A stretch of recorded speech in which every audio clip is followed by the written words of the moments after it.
In the darkest worlds that ever were, the only thing that brings light are stories.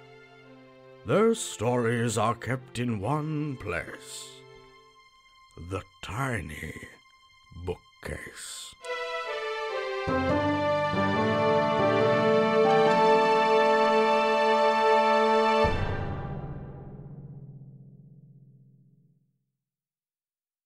Hello, explorers of the Sacred Library. Hello. I'm Ben. And I'm Nico. And you are listening to The Tiny Bookcase. We are very excited to bring you another episode this time with a spot of genre fiction.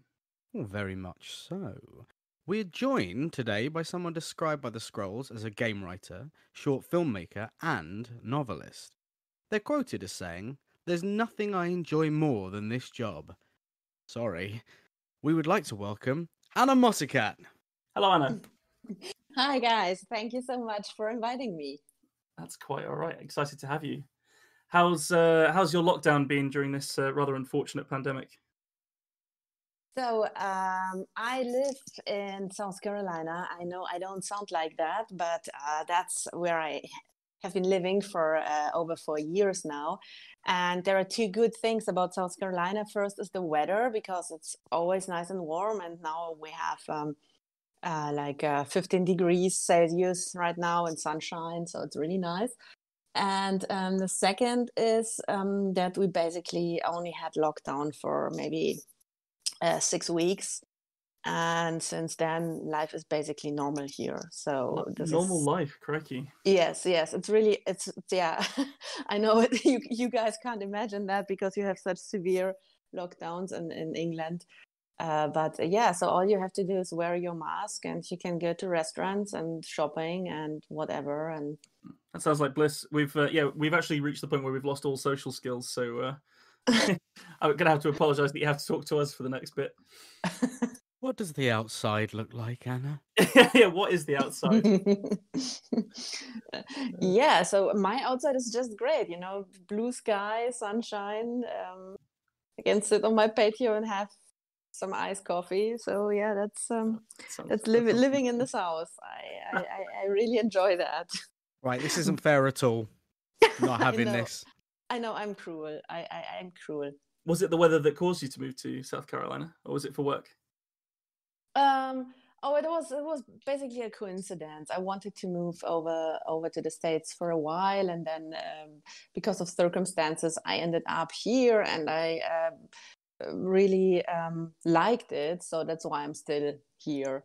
Eventually, I might move to another state, but for now, I'm really excited about living in South Carolina. So for me, it was very important because I write in English, I publish in English, and so I really needed to move to an English-speaking country to improve. That sounds as good a reason as any for moving to a place. Sounds excellent. Speaking of moving, should we move on into the story segment? Let's do that. Well, this week, the unfortunate task of going first falls on Ben. Yay! And we will be working to the prompt, The Final Second. The final second. Jai's head hung low, bloody drool stretched in long ropes from his ruined face and pooled in his splayed chest cavity. What they'd taken out was on a series of surgical tables, some of it still twitched. His blood sat in wet pools by his feet on the plastic sheeting they'd protected Neovo's real wood floors with. The pain was driving him in and out of consciousness, which meant his enhanced adrenal system was being overloaded. He looked groggily at the tubes they'd shunted into his arms. They were keeping him alive, but useless. Jai assumed he'd come through worse situations, but he couldn't bring any of them to mind at that moment. His hand wouldn't stop twitching. It was that which had woken him again. The flesh on it had been flensed and peeled back carefully before being totally removed by the American. The man had clearly been Mill Spec Ops. Jai could almost guess the serial codes of his vat-grown musculature. It was no wonder he'd taken such obvious enjoyment from disassembling Jai. What was left of the old guard still remembered a time before their dependence on the cultivation culture controlled by Jay's company, or others like it. Every ma and pa in the farm belt now had to be subscribed to the yearly subscription service or lose their fields to the barren promises of their dead-end natural seed stock. Jai could see he was bound to the chair by steel restraints. Normally, he would have been able to flex and watch the steel contort and warp until it snapped under his force. But the American had cut the tendons in his wrists, elbows, and shoulders. The sleek and enhanced muscle implants that Jai had seen as a part of his identity now bunched uselessly under his skin. Though he couldn't see it, he knew the same had been done to his legs. He thought to himself that the surgery must have occurred whilst he was out. He took a moment to appreciate the luck which had meant that they'd left him his eyes. Their dossier on him had clearly had a timestamp on it. Everything they knew about was company issue. There was no sign of the American in the room now, only her. She stood in silhouette by the broad floor-to-ceiling window. The vista of Rome spread before her in the smooth golden light of the dying sun. Her clothes were loose and white, refined but practical. She didn't look like much, but then again, no one looks like what they are anymore. Jai had known her by reputation only when he had woken that day. Since they'd grabbed him, however, he had become intimately acquainted with Nievo's methods. She had certainly known a lot about him, right down to his bioimplants, enhancements, and the geo-trackers the company had put in him for just such an occasion as this. Everything he needed to get his job done had been taken from him by her. Well, almost everything. He still had his eyes, and that meant he could see, and if he could see, he could win. He heard her sigh as the sun set, and Jai focused on his breathing in an effort to control his conscious state. The quality of light in the room changed as the neons of the city blazed, sending pulsing waves of magenta and ultramarine through the stylish apartment. He focused on the world beyond her, and saw that the new state-funded bio-rises were taking shape by the banks of the Tiber. Workers' lights traced their arching lattice frames, which played host to the biomatter which mindlessly crept along it. Eventually, the thing would grow to form the modern equivalent of the old US Sino-style metal arcologies of the 23rd century. Nievo cocked her head, as if shot in the temple by a thought. It was a neat trick you corporate people pulled, filtering into the space left on Vatican Hill after the church collapsed. Sovereignty guaranteed. Blaine got to you, though, did he not? Where you thought extradition was impossible. I found that this world is full of reminders that anything can happen to anyone. Jai ineffectively spat some of the bloody drool from his mouth so he could speak. Is Blaine the Yank fella with the nice manners? He forced the words through the pain in his broken mouth. Each of his pristine teeth had been cracked and split open to hunt for biotrackers and toxin capsules. Nievo ignored the question and instead raised a hand. At the gesture, the windows became opaque, and live POV cam footage of her team storming a building popped up across the broad window. Jai immediately recognized the place as the location he had given up under torture a few hours earlier. The company security forces were being dismantled by the near impossible levels of clinical savagery of Blaine's team. Their augments, strategies, and training made the massacre difficult to follow. Jai watched as Nievo followed every spray of blood and burst of gunfire in rapt silence. Then Blaine's bassy growl came through clear on the comms. Base level secure. Proceeding up. Nievo brought up a satellite weather image which had zoomed in on the northern regions of Turkey and the Black Sea. Pinned on the map was the abandoned space elevator station, moored 60 miles out in the water. Jai had overseen the purchase of the place and everything that had followed. If only, he thought to himself, he had stayed there instead of returning to the Vatican Hill to watch the fallout. Blaine and his team rampaged through the facility. Their reckless speed told Jai they were short on time. Jai himself had lost track of it. He watched as one of them held out a hand to activate one of the construction elevators. He knew then that that was the reason they had taken the skin from him, and could see it had been grafted onto that soldier's hand. Jai watched as they were shot upwards at high speed along the old steel construction of the space elevator station. Within seconds, their live cams were watching the world from a high vantage point, and all around them swirled the storm he had been banking on. Some of their POVs looked around in the high winds of the clouds before snapping onto their targets as the last of the security force defended what Jai had placed up on the highest point of the structure. Jai knew he was already doing everything he could, but felt compelled to get more. Who was it that gave me up? Inside the company, I mean. Your deputy chief of ops in Europe. Kinney, I believe their name was, said Nievo distractedly. But why would that matter now? Did you really think I would let you poison the world for a second time? Blaine's voice crackled live again. Bomb secured. Time left on the clock to disarm it. Work quickly, Blaine. The device is timed to go off when the weather system will pick it up and carry the payload across the mainland. Nievo touched an unseen button in her jaw to mute her voice feed to the team. There, you see? Anything can happen to anyone, even someone like you, Jai.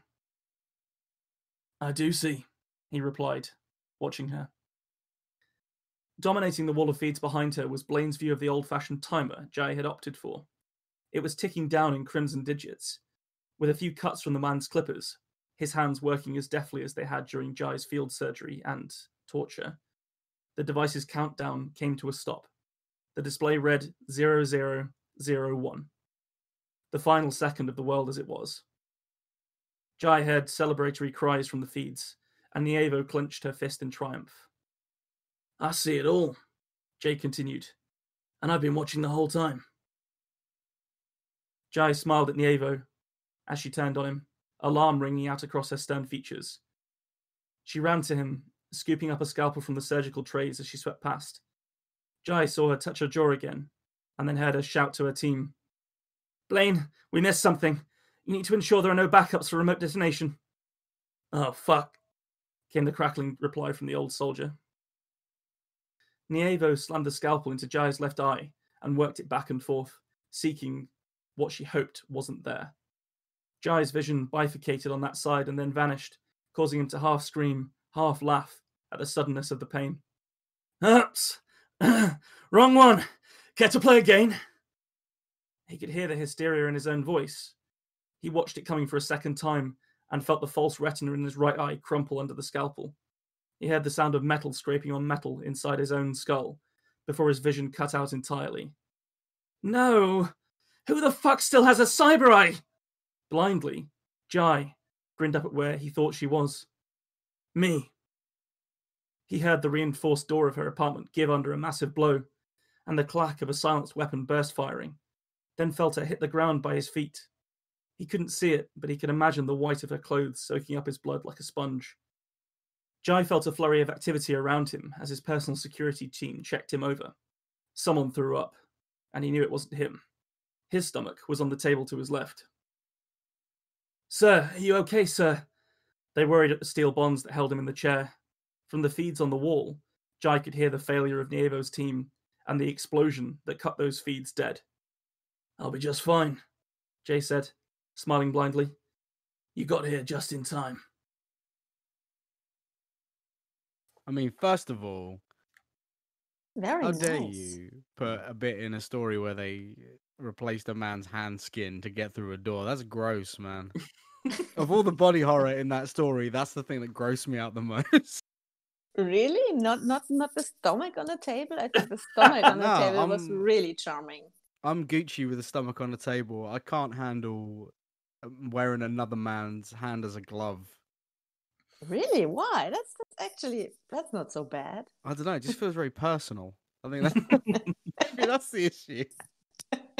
What about the eyes? I mean, sticking a scalpel into someone's eye, that's pretty rude. It's pretty rude. My partner absolutely hates like eye gore and body horror of the eye. Yes, so, a lot of people do. A lot of people do, yeah. Which I think is why it gets used quite a lot in movies. But there's a film called Un Chien Andalou, which is it's got a lot of eye horror in it. I think eyes are really, really bad. Yeah. I remember everyone being very creeped out by that one when we were showing it at university. However, I thought it was fine.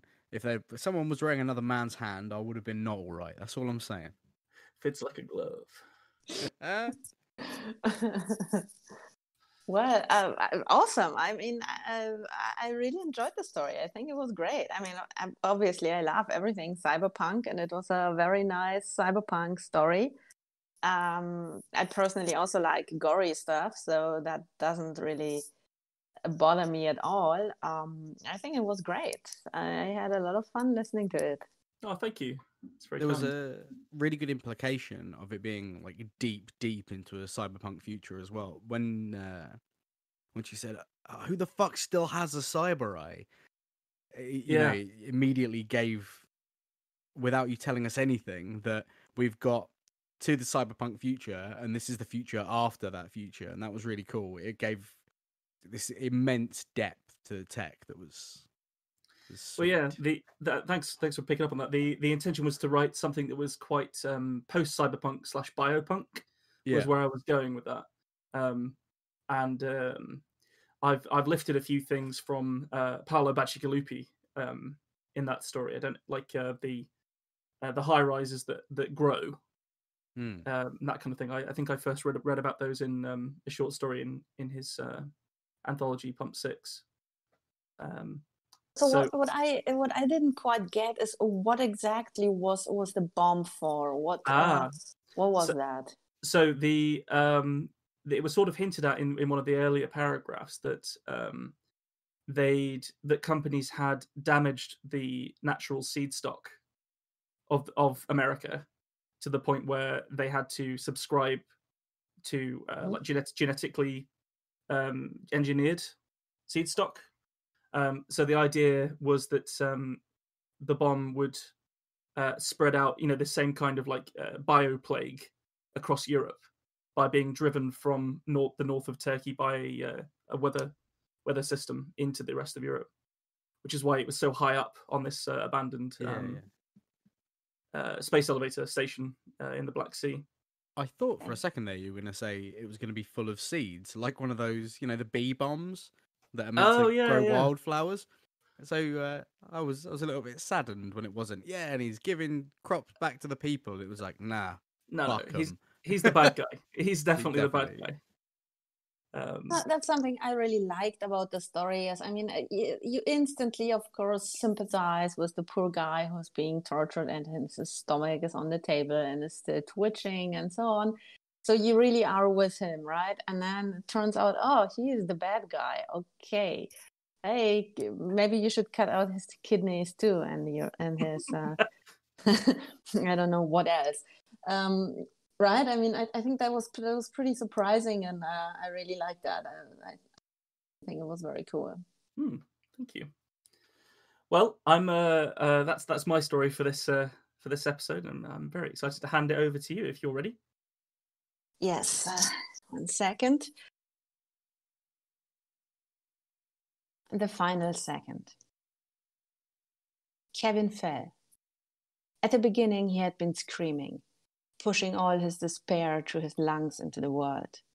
But then he got overwhelmed by the unspeakable horror that grabbed his heart like a merciless claw. He would die. It was a certainty, and with every second that passed, his panic and terror rose. It took a while to fall from a building that was over a mile high, long enough to fully grasp what was happening and what was about to happen. The concrete ground was coming closer, faster and faster. Kevin watched it, frozen in fear. The wind rattled at his hair and clothes, feeling cold even though it was a hot summer day. But did it really matter? Did anything matter now? He would die. It was sad that one could see his whole life rushing by when falling into a certain death, but Kevin experienced nothing like that. All he felt was paralyzing fear. Maybe because there wasn't anything significant in his life worth remembering. He realized that he led a completely insignificant life. He achieved nothing. Nothing out of the ordinary had ever happened to him. He was a model citizen of Olympias, a tiny, insignificant cog in a gigantic, shiny machine. Kevin's life had been completely pointless. He worked, he slept, he consumed whatever the media and shiny billboards had told him he needed to achieve happiness, and he could afford. Now his death would be as pointless as his life had been. He was an AC service technician, Spending time on roofs of high-rises was nothing spectacular for him. Usually, he used a harness and safety lines when working. But today he had been an idiot, and that would cost him his life. It's simple routine, he had told himself. It will take less time to quickly fix the issue than putting on all standard safety measures. He had been right. It was a quick and easy job, done in less than a minute. But then he stumbled in such an unfortunate way that he fell over the ledge. Now he would die. Kevin knew it was his final second. He closed his eyes. Suddenly something grabbed his arm and yanked him up with such force that it robbed him of his breath. He opened his eyes and realized in utter surprise that he wasn't dead. And he wasn't falling anymore. "Hi," he heard a female voice and his jaw dropped. "How's it going?" Slowly, Kevin's brain began working again and he fully grasped what just had happened. A black-dressed woman hung below a high-tech drone like none he had ever seen before. It vaguely resembled a mixture of a dragonfly and an eagle and was powerful enough to lift her up and him, since he was hanging below her. In the very last second, she had grabbed his upper arm and pulled him up, saving him from becoming pulp on the pavement heated up by the early afternoon sun. He tried to say something, but no proper word left his mouth. She pulled him up with her arm with unhuman strength, making it seem that he was light as straw. It was only now that he saw her eyes. They gleamed in the sun in unnatural neon blue. Slowly, his brain woke from its stupor and started working again. He had heard of them. Everyone had, of course. They were famous and infamous. Like so many others in Olympias, Kevin didn't really believe they existed. He thought they were an urban legend created to scare people and keep them in line. The guardian angels. Either he was dying and his brain was fantasizing in its final moment, or this was a guardian angel. They were real. The legendary elite cyborg squads were real, and one of them had just saved him from certain death. He couldn't help himself and began laughing as endorphins overwhelmed his body. She tilted her head, her straight black hair flying behind her. So funny. It was only then that he finally found his speech again. "You saved me," he cried out, not even realizing that they were flying up to the highest roofs again. "You're welcome," she answered casually. "You're an angel." "I am. And I saved you for a reason. I need your help. Olympias needs your service." "Of course, anything." A smile flashed over her beautiful face. He was so euphoric and overwhelmed that he didn't notice that it was ice cold like freshly fallen snow. "Good," she said while turning him around so that he faced her. Their bodies now so close that they almost hugged each other. Kevin looked into her unearthly face and couldn't imagine that she was more machine than human, and feared in his society. Like the boogeyman or the monster in the closet come to life. For him, she truly was an angel, his savior. He would do anything she asked of him. The young man was so mesmerized that he hardly noticed that he suddenly stood on his feet again as they landed on a roof.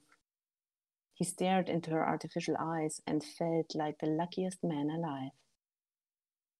Then an impact hit him, and another, and another. He felt a horrible pain as blood rushed out of his mouth and several wounds in his chest. This time, Kevin died quickly. The last thing he saw was how the angel squinted her eyes and her face took an expression of ice-cold determination. Then everything turned dark. More bullets riddled the lifeless body of the unfortunate technician. The cyborg with the neon blue eyes had saved him to use him as a human shield in a battle he had known nothing about. How could he, After all, he was nothing but an insignificant cog in a machine. When titans clashed into each other, who cared if they crushed an ant? Wow. I have a fairly serious fear of heights, so the start of that story really got me going. Me too. I hate heights. So, Oh, really? Yeah. when titans crash into each other, who cares if they crush an ant? Mhm. Maybe one of my favourite things anyone's ever said out loud while I could hear it. I have also written down the words legendary elite cyborg squad because that is cool as hell. Just like as soon as you started saying leg, I was smiling from ear to ear until we hit the end of squad. I was like, yeah, Why? that's what I want. It's just Why? it's just a really cool combination of words. It's all the things that I like in a setting, really. Yeah, I could definitely hear you just pressing all of Nick's buttons all at once. It was great. Oh, If awesome. at any point a 200-foot monster had rocked up, I would have just had to leave the recording. So Yeah, the addition of a kaiju was the only way. No, there are no real monsters in this world. They are all well, humans or artificially enhanced humans. So this story is a very short glimpse into the world of my Behind Blue Eyes series. And this legendary cyborg squad, actually, the exact words are being used in the novels as well. And I also have 2 short stories out. One is free for the subscribers of my of my newsletter, and the other one just has been published in an anthology. So I write a lot of stuff in this universe, and here I just wanted to write a very short glimpse into the world of a completely insignificant person, an ant who's being crushed by titans, because that's what they are. They are really like titans. You definitely. I thought that as soon as she caught him, I thought he was going to be okay because it's told from his perspective, and he has this this very like ant-like perspective as that you wrote very well, and it does it reminded me quite a lot of how the general populace are in Do Androids Dream of Electric Sheep? The way that they kind of just they look at billboards to tell them how to feel and stuff. So you got that across so well that I was already looking for what he wasn't looking for. And then it was a bit of a surprise when when she wasn't letting go and it was sort of continuing. But I thought he was going to be dropped somewhere more useful. Like on a car to stop it or something like that. But it was you definitely got across how like unfeeling and tactical this elite cyborg squad can be. I think that's what really worked for me there was that. So I thought it was going to be some kind of like espionage thing where she'd then be like, "Well, now you can let me in through the roof," and I thought, "Oh yeah, that's where this is going." Nope, but then just she me. was this character being so calm about, "Yeah, this guy looks like he could take half a dozen bullets. That should get me where I need to be." Just very cool, very cold. The hand glove doesn't seem like a problem anymore. Not when you've got a people People glove. being meat shielded all over the place. Well, that's what the books are about. I mean, that's you have seen nothing of her. I mean, that's yeah, that's how they are. They are the good guys. They call themselves the good guys. But their collateral damage is quite high. Oh, the body count in the first book is a couple of hundred. So yes. Crikey. Well, that sounds they spot call on. themselves the good guys is crazy loaded, isn't it? Yeah. Exciting. Well, we'll ask you some more questions about your series, I think, at the end. But I think it's time for Nick to give us our final entry for this this prompt. There Awesome. are no androids. I'm so sorry. No androids. No.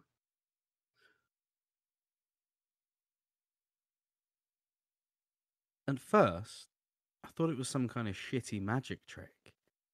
You know, like pulling a coin out of someone's ear. My head was propped up by a pillow that had, at some point in the proceedings, been smushed into an unrecognizable shape. I was settling into that awful chill that seems to wrap around me any time I have an orgasm, and I wanted to pull the blanket over myself. But every time I do that, she'll always complain. Come on, enjoy it. She saw some kind of magic in the slow softening of nipples and the prickling of sweat-dappled flesh. I think maybe it was because it never bothered her. Right now she was leant against the window, the slimmest crack of moonlight painting a luminous strip over her form as she expertly maneuvered her smoky exhalation through the gap in the curtains and the panel beyond. That slim midnight beam cast her beauty in an intoxicating light. And I knew I was in love with her. Some phase, huh? If I was talking to my parents, I would have loved to rub it in their faces. As it was, I didn't need family like that. I'd made my own. I'd never met anyone like Alyssa before. She knew all these things about art and music and all these amazing places that I'd only ever seen in films. She had these eyes. They were so deep. They looked like gold flakes buried in a turbulent sea. I always think of her looking like that. So serene and perfect. I know she wasn't. Nobody is, are they? She'd tell me off when I told her that she was. She'd kiss me with those lips of hers, so soft it felt like they were melting through you, and say, I'm not perfect, baby. I just practiced a whole bunch. She always had this wicked grin when she said that, and it would make me giggle. I felt that phrase on her lips then, as I lay shivering in bed, in love and admiring her. She turned to look at me then. Those eyes like diamonds in the dark of our room. They shone so dangerously, like a predator at the bottom of a cave, and I shivered in a different way. As she spoke, they seemed to relax again. Think of a time. Not like 335, like, I don't know, World War II. Why? I don't know why I asked instead of playing along, but it felt so loaded. Just trust me, okay?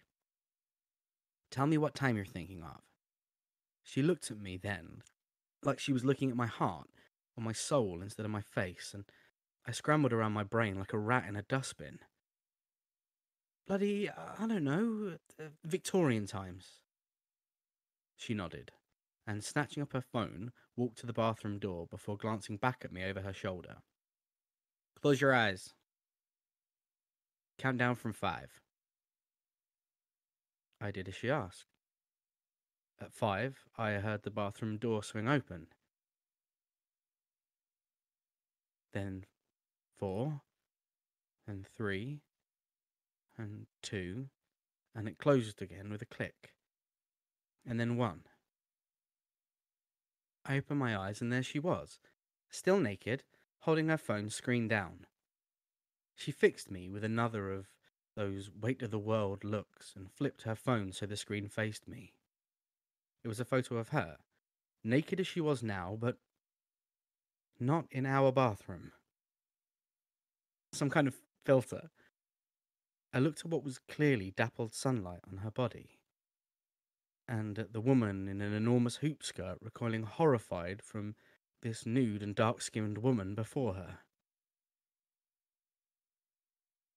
What is this? She must have planned this, right? I've seen Derren Brown on telly. She must have suggested Victorian stuff to me all night, and then she'd set this up, got someone involved in a costume, and taken a photo. Outdoors. Pang of unbidden jealousy stole through me. Nudity felt like it should be ours. Who is she? I don't know. She was just there. Lucky girl. She winked at me, Not my type, though.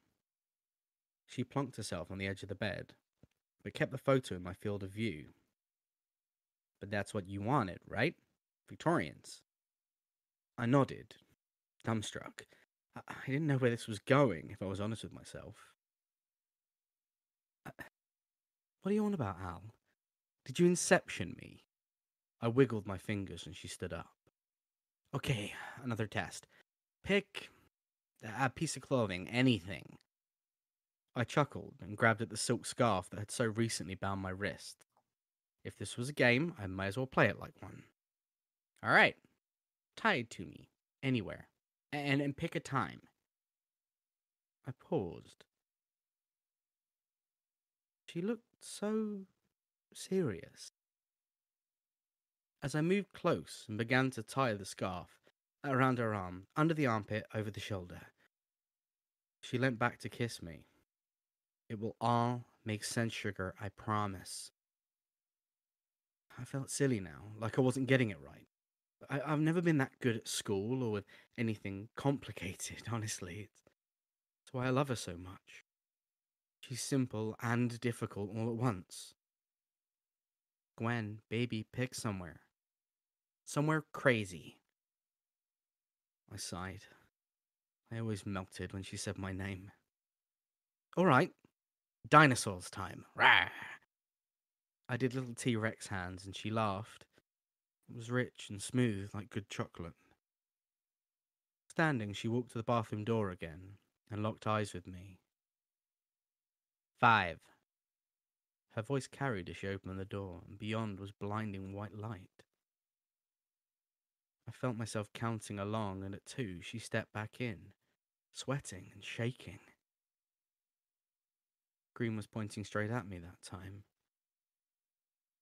In the photo she was running, chased by a dinosaur. A fucking dinosaur. With the scarf around her shoulder. What is this, Al? I can't remember all the words that she used, but it was time travel, I suppose. A technique, apparently, or that's what she called it, of willing time to bend so you could open a door here and a new one would open somewhere else too. Some way of, how did she put it? Displacing yourself while replacing yourself. She showed me then. We dressed and we went through the door. She never shut it behind us. That's how you close the way back forever and time goes on, you see. It's hard now to keep track of how long we've been doing it for. She was older than me to start with. I remember we were in Paris. It was around 3,200. Watching the fireworks as they re-erected the Statue of Liberty where the Eiffel Tower had once been. Al showed me her notes she'd taken about the terrible war that raged before that. We never travelled to war times, though. Only beautiful places. And every time we would second ourselves back to that tiny flat in Cardiff and laugh and tell stories.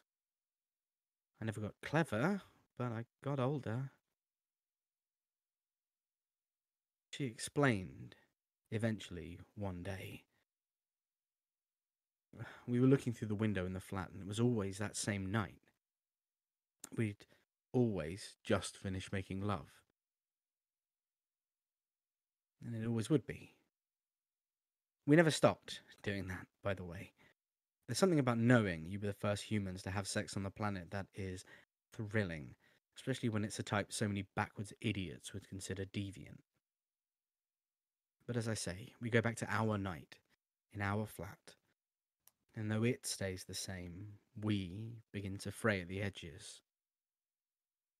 I don't love her any less as her back curves, and her big dark hair begins to turn white.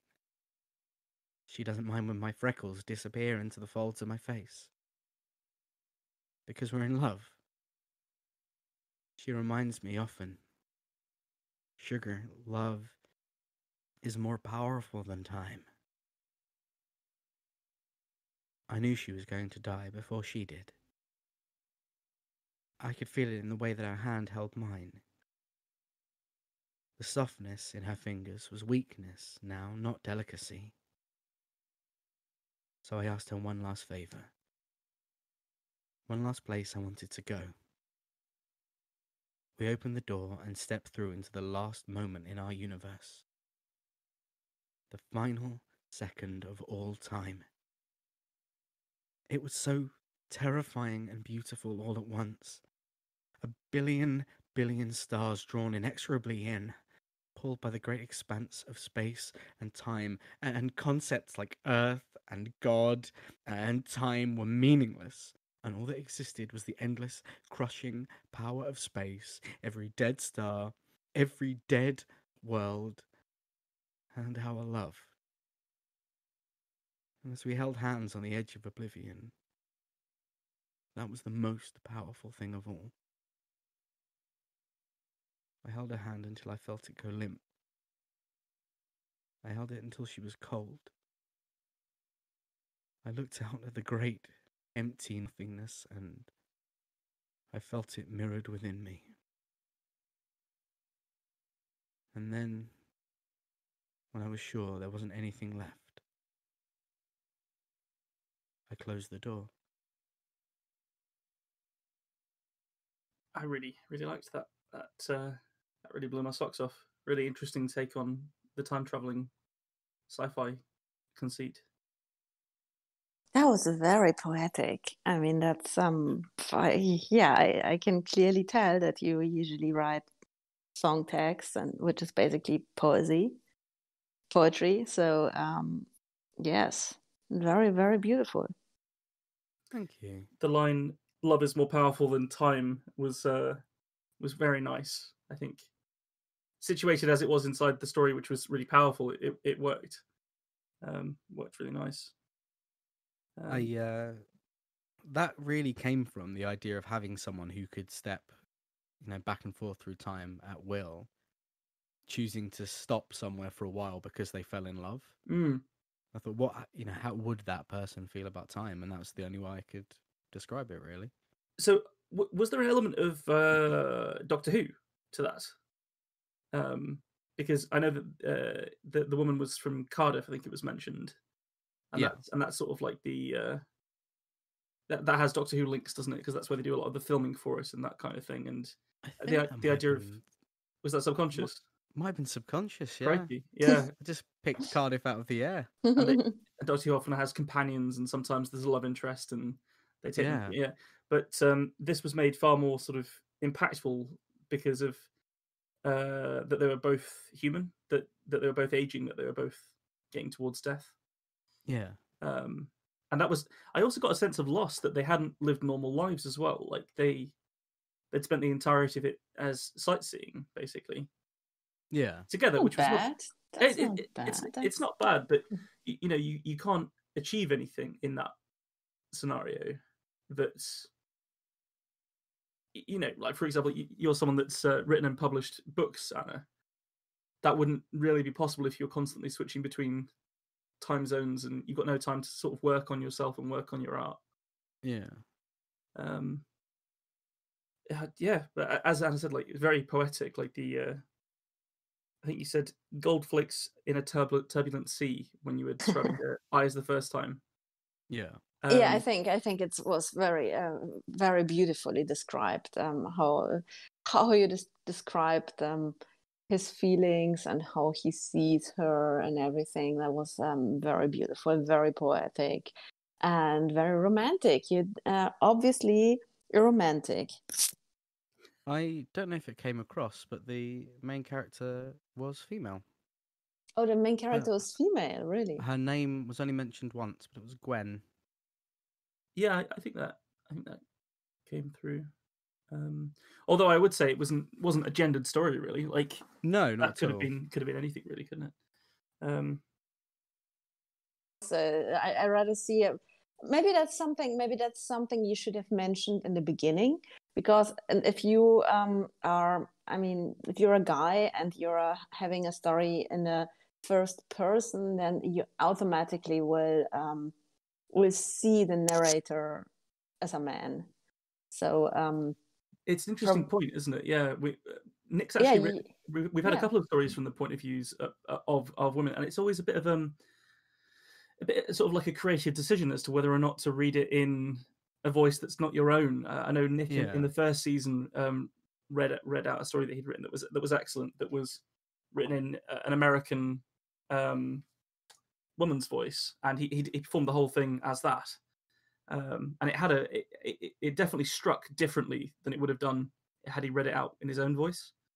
But yeah, it's not the voice, because for most men can't really make good female voices, and vice versa.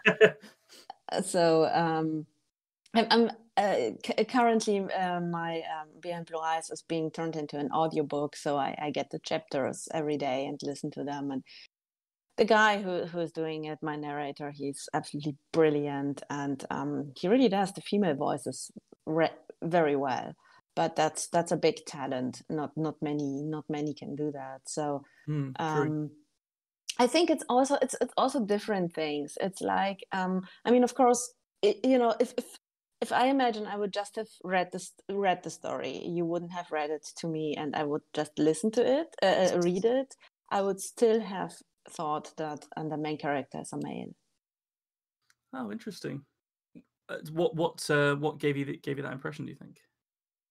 It's just the way he thinks, the way he speaks, the way his whole mindset is didn't strike me as female, but it doesn't really matter for the story, I believe. I mean, it doesn't matter if he's a guy or if he's a girl. The story is the same.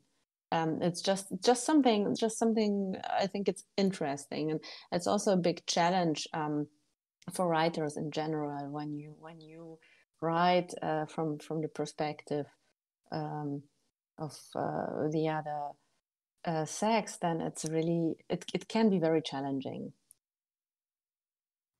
I think that's an interesting point.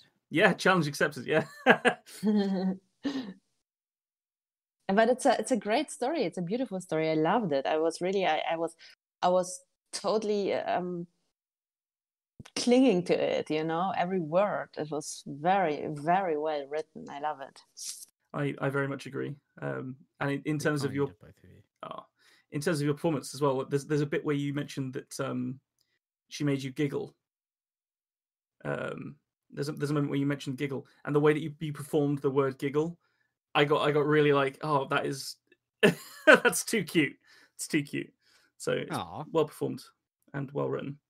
Yeah, also very well performed. Really great. Mm-hmm. Well, if you're doing any other audiobooks, Ben and I are always available for work. English sounding voices, or indeed anything. Well, it's set in the US, so I'm not sure if you can speak like an American. Yeah.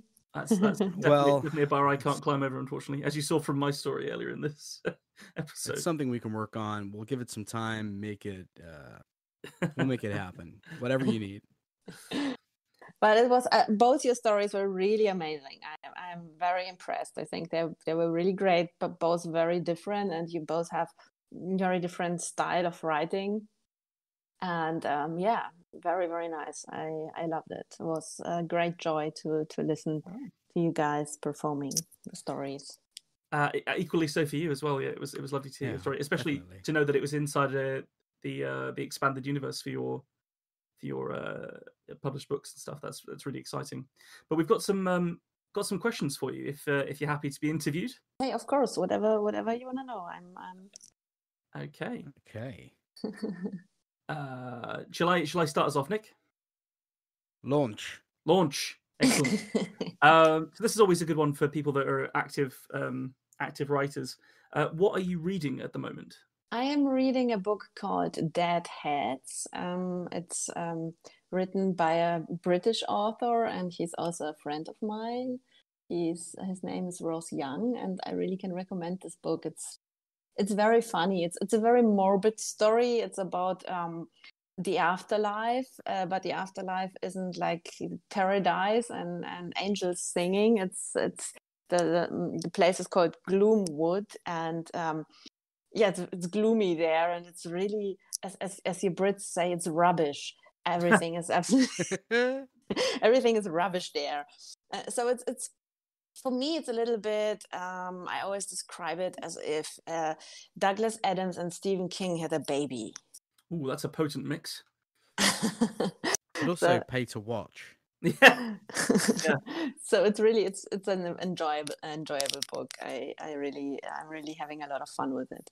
What would you say is the best book you've ever read? So my all-time favorite book is 1984 by George Orwell. A strong choice. I have read this book multiple times, and it has been a great inspiration for my work and also for Behind Blue Eyes, which has been called a worthy successor to 1984 or 1984 on steroids. So I really love this book, and I love the author. Yeah, but I love a lot of stuff. I mean, It's a difficult question, isn't it? It's a difficult question, yes. But this is probably my favorite book. To expand on that a little bit, so what about the book is? I know 84 is a big. There's a lot of people reading it, in particular with 2020 under our belts. But what about that book draws you to it? Do you think? Yeah, the story is amazing, and the whole world he built, and to think that was written in 1948 makes it even better. But there's also a lot of emotion in it. It's a very, very good book, and I think everybody should read it. I've been many times also asked in interviews who is a dead person you would like to meet, and that would be George Orwell for me. I think we are kindred spirits, and we would have a lot of fun together. We would get drunk and decide that the world is all rubbish, and there's nothing we can do about it. So let's get drunk and have a good time.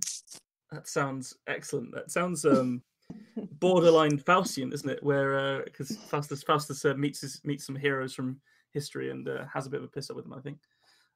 Faust. Oh yeah, that's also one of my favorite books.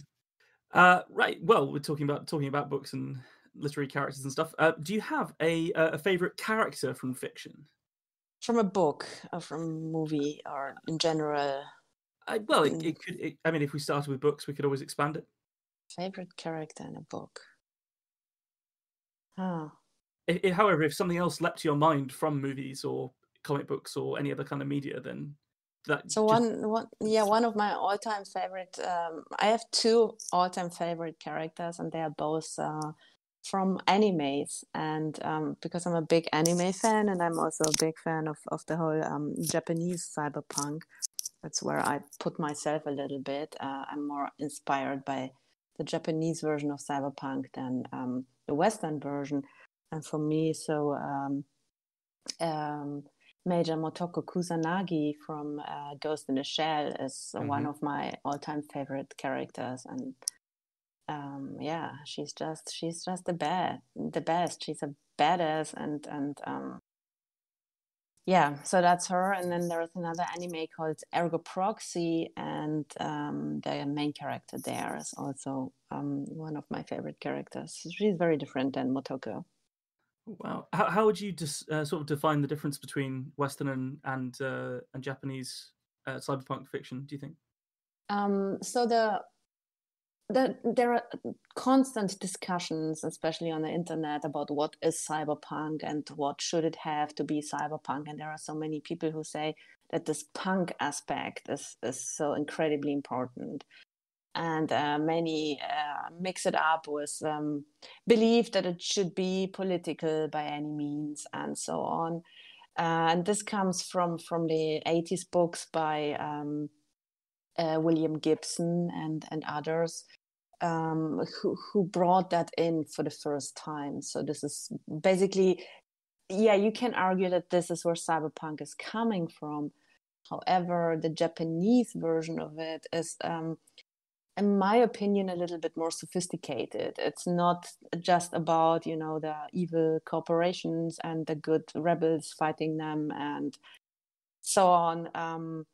It is more about the question of what it means to be human, and where the human stops and the machine starts, and where all the dark sides of technology will lead us. I think it's more technology focused than really this sociological aspect. This is important too, but it's not such a driving aspect in there. So if you look at Ghost in the Shell or Akira or others, Appleseed and so on, there is so much coming from there, and it's just a little bit different than what we have over here. And I was always fascinated by that.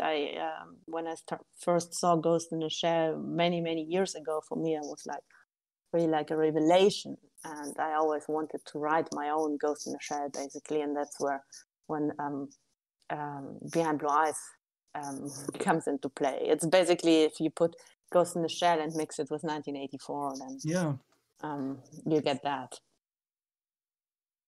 It feels like we're edging close to the next question, actually, and I think we may be able to answer it. But our next question is: if you could adapt any book into a different medium, so into film, into an anime, into song, what book would it be, and which medium would you turn it into?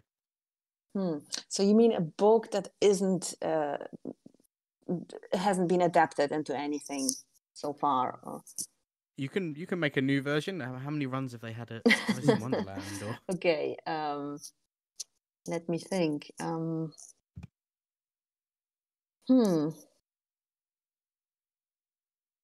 You are allowed to say behind okay. Blue Eyes into an anime. That is allowed. Well, I probably wouldn't like the movie if they ever would make one of it. So let's say I would only do it for a lot of money. So it's not necessarily a dream for me to see this as a movie. I hope you're listening in, Funimation execs. No? Bring your checkbooks. What would be the passion project of this then? What would be something you would actually want to do? So I'm a big gamer. I'm a big fan of video games, and I'm currently playing Cyberpunk 2077. Shocker, big surprise. And I design my worlds very much like video game worlds. So I think it would definitely make a good video game. Like all my books would probably Shadow City even more than Behind Blue Eyes. And yeah. But I mean, it also could make a nice movie, of course, if done right, but probably it wouldn't, because I mean, let's be honest, most stuff coming out of Hollywood lately isn't really great. So they would screw it up. Yeah, they haven't got the best track record of handling intellectual property, have they? Well, I mean, for example, books I really love is by Alfred Carbon, the books, and they made this show, and I happen to know the author personally, and we talked about this, if it would ever become a movie, how he would imagine it, and so on and so on. And I can only think that he was not very happy about what came out of it, right? So I have seen I think there's 2 seasons of Altered Carbon out at the moment, and I have seen them both, and whilst it it's very slick and it looks very good, and it's got some amazing concepts, like really cool concepts, which I assume are lifted directly from the book. The actual like storytelling is a bit paceless. Yeah, I think they did a lot wrong. Yeah. So I was surprised because they did a good job with The Witcher. I mean, that I don't know if you ever read the Witcher books, but they're really, really good, and the show is really good. I was completely surprised. I was sure they would screw it up and it would be horrible. They told it in a very authentic way, didn't they? Which worked well. Yeah, it was really Yeah. good, and the guy, I mean, Henry Cavill was a total surprise for me that he worked so well. I would never have thought that when I Who'd have, heard that he has been cast. yeah, Superman as The Yeah. Witcher. Yeah. Oh my God. Yeah. Yeah, it's a good point. They were very good. Just on the 2077, how are you finding it? Because I know that it had like a very difficult launch, and it wouldn't even play on last generation consoles, and people have Yeah. been complaining about it a bit. So I'm playing it on my ancient Xbox One. My Xbox One has been, I bought it the first year Xbox One came out, so it's really old, and I haven't had any issues. How Really, interesting. Okay. any issues. So in my opinion, and I talked to many people, and most people were saying stuff like, oh well, I had minor glitches. So I believe that this whole thing about how bad it is and how it is not working was mostly an internet mob that for some reason has been unleashed on this game. I don't know why, but Yeah. I think it's a fantastic game. It's great. I mean, it's just awesome. I mean, you have this awesome augmentations, and you can have the mantis blades that are like, like mantis arms, but they are blades, and then you can go around and chop people into pieces. It's just so much fun. There is definitely something about you saying that in your excellent German accent that makes that even better. I think I'll. I have been putting it off, but I think I will be. I'll be taking the plunge on the game soon. It's great. It's awesome. I mean, I've been playing it for over 80 hours now, and I'm still not done. And yeah, I don't have so much time to play. That's why it will take a while for me, but it's a fantastic game. If you like Cyberpunk and RPGs, it's just great. And there's Keanu Reeves in it. So Well, Keanu Reeves sells everything, doesn't he? It's always a good factor. So back to the questions. When did you last cry whilst reading? I can't remember. I don't cry so easily. So Not a crier. no, not really. I'm not really very girly. So I can't remember, honestly, when a book if a book ever made me cry. But I also don't read romances or stuff like that. I just don't like that. So I know Nick and I both do cry regularly at reading. oh, that's so cute. Yeah, we We do. There's a few books where we've had little chats afterwards to be okay. We have. Terry Pratchett is the main one. in there. Oh, Terry Pratchett made you cry? Okay. Yeah, well, it's sort of bound up in the very sad situation where he got a fairly serious degenerative disease and died young. So what and I can't handle is when animals die, especially dogs. Okay, so have a character and his beloved dog, and then kill the dog, and I will be all over the place. That's I can't handle it.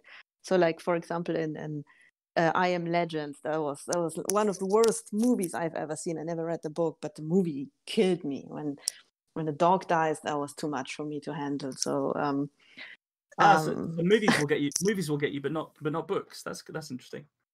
yeah, books never do. Strangely, I don't know. Yeah. Well, I'm in the same as we both cry at books. We definitely both cry at movies. Oh. So I think we're just generally a bit wussy, really. Oh, that's very cute. All right, it's time for my favorite question. Can you tell me one really uninteresting fact about yourself? Uninteresting. Like, what is the most boring thing about me? Oh yeah. Yeah, just saying, really, something that I would actively not care about. That's what I want to hear. Oh, well, probably I'm a couch potato. I like sitting at home and reading and playing video games and watching movies and writing, and yeah. So my life is actually really boring. I sit at home most of the time and either create stuff or consume stuff someone else has created. I'm not likely to go and hike or something like that. That's horrible for me. So See, I'm not counting this one properly because creating stuff is legitimately interesting. okay. However, I'm going to dig deep in this. You said a couch potato. Now, is that just for the turn of phrase, or are you particularly attached to sitting in one, what we would call sofa? Like Sheldon in The Big Bang Theory, who has his favorite spot. I like to lounge everywhere. I am not so particular in that, but my favorite spot is on my patio. It's nice and warm here in South Carolina, and I like to sit in the sun or in the evening when it's a nice warm night. I like sitting outside, and so I do a lot of work sitting outside. Actually, I do all my social media stuff, which is a lot because that's what you have to do when you're an author. So I spend at least 3 hours on social media every day, and so that's mostly I do that sitting outside and do it over my phone and drink iced coffee. Sounds pretty good to me. That sounds lovely. And it actually does lead me into my favorite question of the interview, which is about your process. So you mentioned that you do the more sort of social media side of being an author outside, but do you actually do any of the actual typing outside on your patio, or do you have a special place or process to do that? No. I have my desk, and I need to work there. I can't really. I totally admire people who can sit in a cafe and write. I don't know how they do that really, because I really needed quiet, and I have my view. I overlook a very nice little lake and wood, and so I sit at my desk and only tolerate my dogs around me when I'm writing. So I need it really quiet, and I need to really focus on it. And if I focus, I can write relatively quickly. I have my everyday word count, which I need to achieve, and I usually achieve that unless I have a migraine or something like that. But usually I will. What is your word count that you try and hit? So the absolute minimum a day for me is 1,000 words, but I try to hit 1,500 to 2,000 a day. Exciting. Do you do that every day of the week, including the weekends, or? Yes. Every day. Yes, I'm a workaholic. Workaholic. No, that's probably the second boring thing about me. No, I really work a lot. I think it's commendable. And then in terms of your process of like constructing a novel, does it all just sort of flow from your pen from the start to finish? Do you write it chronologically, or do you plan it out and go back and flesh out sections? You mean if I'm a plotter or a pantser? Indeed, that's what we mean. I'm a plotter. I come from the movies. I learned screenwriting at film school. That's my professional background. And if you try to write a screenplay, you can't be a pantser. That's just not possible. You have to plot. And so that's where I'm coming from, and I always plot out everything. But I'm not super strict, when I write, and I have my plot, I have my scenes when I know what is going to happen. But if I have spontaneous ideas, I will bring that in. It's not that it's set in stone. But when I start writing a story, I know how it will end. I mean, I have 2 series. One is a trilogy, that's Shadow City, and I knew when I started writing it how the very last scene of the trilogy would be. And Behind Blue Eyes is set to become, hopefully, if people like it, a really long series. But the first 3 books I had completely in my mind when I started writing the very first scene, and the showdown of book 3, which now will be book 4, because I decided to split it a bit because otherwise the books would have become too long. So it would be book 4, the ending of it. Everything is leading to this point. Everything that happens over probably 1,000 pages leads to this final point. Oh, that is impressive to think that far ahead. I'm definitely a pantser, I think. But yeah, I can see. Absolutely. Yeah, that's our whole shtick over here at the Tiny Bookcase. Yeah, but it's pantsing galore. Well, I think if you mostly write short stories, then pantsing is totally okay. I think if you want to write something long, like for you, fantasy, when you say, okay, this is supposed to be a series, it probably will be easier for you if you plot out at least, a basic plot, the main plot and the 2 or 3 most important side plots, so you know where you're going, because this will make your life so much easier. I always see, especially on Twitter, when people are discussing, oh, I have a writer's block, what should I do? And I always say, don't be a pantser, because when you're a pantser, you will end up with a writer's block eventually. You will end up at a point where you're not sure where to go from there, and you will get stuck. If you're a plotter, I had never in my writing career has been over 20 years, and I never had even one writer's block. Whew.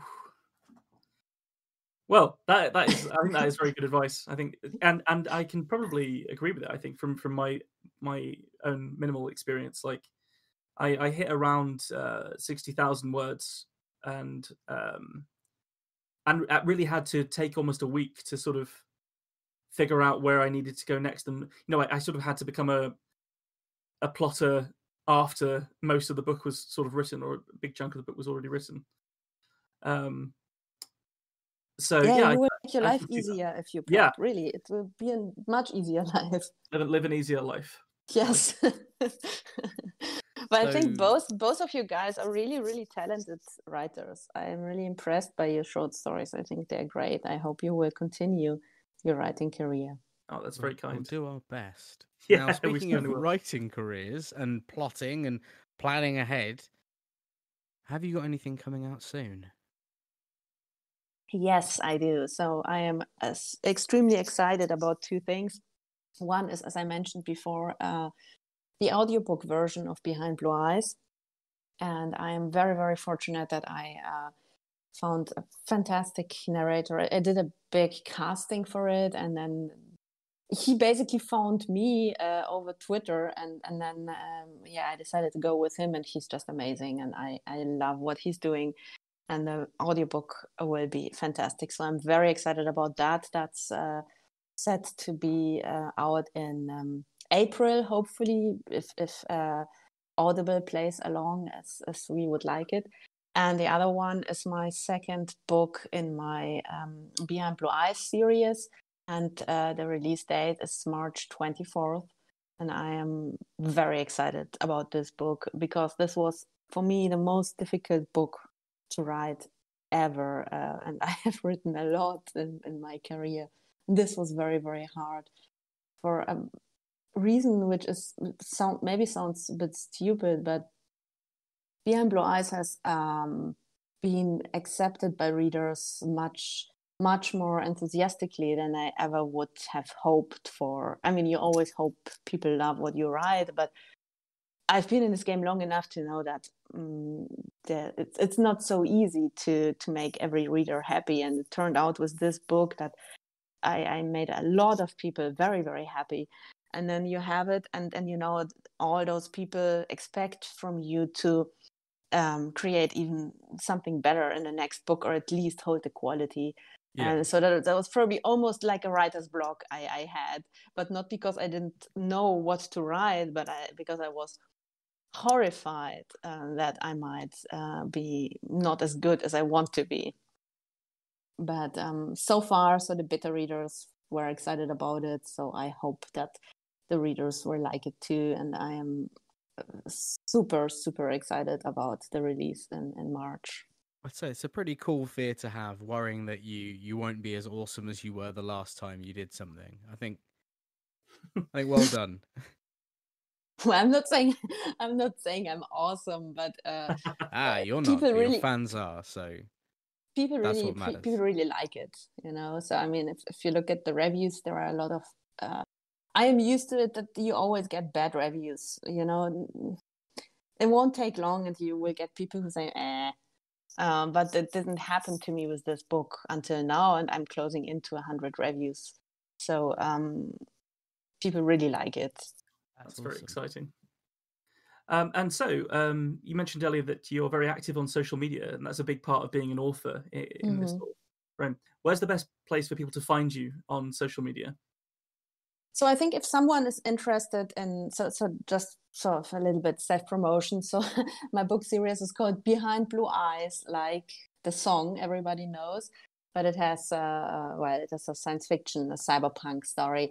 If you type in Behind Blue Eyes into Amazon.com, it will be the first thing that appears in Amazon UK. You will have to scroll down a little bit, but it's really easy to find if you look for the title. And if you want to get in touch with me and really keep up with what I'm doing and are interested in what I'm doing, I would suggest to sign up to my newsletter. You can do that on my website. That's www.annamocikat.com. So my first name, my last name, .com, and there you can sign up to my newsletter, and that's the best way to communicate with me, because if you answer an email I write, I will definitely write you back. And otherwise, I have 12,000 followers on Twitter, and I am happy about everyone who wants to join my followers there, and I am really active in communicating with my readers there. So Twitter is definitely a very good place. But I'm also on Facebook, and I'm on Instagram. If you look for my name, you will find me, because I'm the only person with this name. So you can find me very easily. And I enjoy nothing more than to communicate with my readers, actually. So feedback is very much appreciated. That's excellent. And it's probably also worth noting that you've done some excellent trailers for your books as well, or had them done. Thank you. And they're all visible on your website and your Twitter as well. And I've given them. Yeah. I also have a YouTube. I also have a YouTube channel. Yes. And I not only make these trailers for myself, I make them for other indie authors. So if you ever should be in need of a trailer for your book when it's ready to launch, we can talk about that. I have made over 35 trailers for indie authors until now, and I'm having a lot of fun with that. And of course, most fun I have to make my own trailers for Behind Blue Eyes, but I also really enjoy diving into the stories of other people and trying to visualize them. Well, it's been an absolute pleasure having you on. Thank you so much. Yeah, hearing your story and hearing your feedback and also hearing your answers to the questions as well. It's been really illuminating. So thank you very much, Anna. Thank you so much for inviting me. I had a blast. You guys are awesome. And I really hope to see and hear much more from both of you. Oh, that's very kind. We can't wait to see you on the road and to see the new book. Thank you.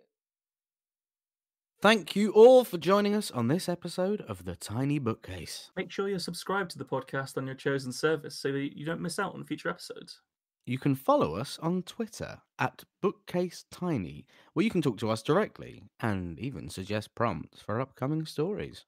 If you're not a tweeter, you can find us on Facebook and Instagram as well. Just search for The Tiny Bookcase. Now, if you want to support the podcast, and we'd really appreciate it if you did, you can do so at patreon.com/thetinybookcase. And then you could be just as special as these story seekers. Should we thank them? I think so.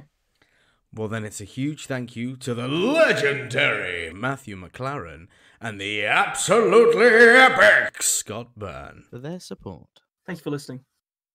Catch you next week.